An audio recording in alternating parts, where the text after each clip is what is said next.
Գիտեք, որ Փաշինյանի կառավարման տարիների ընթացքում մեր արտաքին պարտքը կրկնապատկվել է 8 միլիարդ դոլարը, ասում է, զենք եմ առել։ Այդ ինչպես եք պատկերացնում, ռազմական բյուջեն կրճատվել է, բայց ինքն ասում է զենք եմ առել։ Փաշինյանն ինքը զենք չի առել։ Այդ ավելացված գումարները մեծ մասը բաժանել են իրար մեջ, բոլոր աշխարհի տարբեր ծայրերում իմ կարծիքս է գնել են իրանց համար տներ կամ ինչ-որ մի բան, որ հակառակ դեպքում կառավարությունից հեռացնելուց հետո իրանք փախնելու տեղ ունենան։ Ոչ մի զենք էլ չեն առել,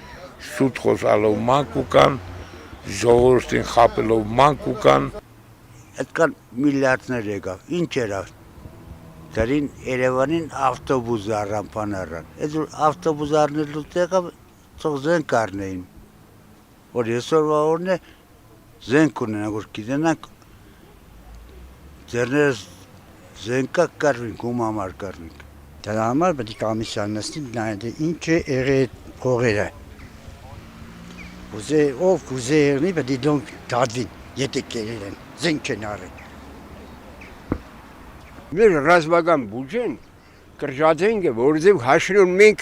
մասի վրա մնացած թիտերնիկ ենք, կարծա թիտերնիկ ենք, երբ ուզենա թուրքը փոյն է թռնիսկը, իսկ հնի սենքոր զենք ունենանք որոշ, գուրը իրանք գիտեն ու մեզ 10 հոգի սպանեն, մեր 2-3 հոգի իրանցից կմահանար, չէ։ Դուր համար էլ ինքը կկրճատենք, մեկ օր պարզվենք, ունենանք էլ չունենանք, ավելի լավ է չունենանք։ Պարադոքսը հենց այդտեղ է, որ 7 տարիների ընթացքում պետական բյուջեի պարտքը մոտավորապես 8 միլիարդով ավելացվել է, բայց գուցե ես որպես հասարակ քաղաքացի պարտավոր չեմ իմանալու կամ լսելու ինչպիսի զենքեր է գնվել, բայց այնուամենայնիվ ես խորին համոզվամբ ոնց որ զգում եմ, որ գրեթե ոչ մի զենքի գնում չի եղել այդ գումարի շրջանակներում։ Պարզապես իրենց հաճույքների համար, իրենց պարգևավճարների համար, իրենց ներքին հարցերը լուծելու համար,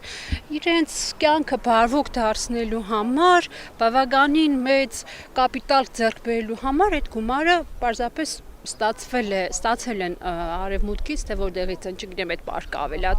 ավելացվել, բայց այնուամենայնիվ ինքը չի ծառայի Հայաստանի Հանրապետության համար։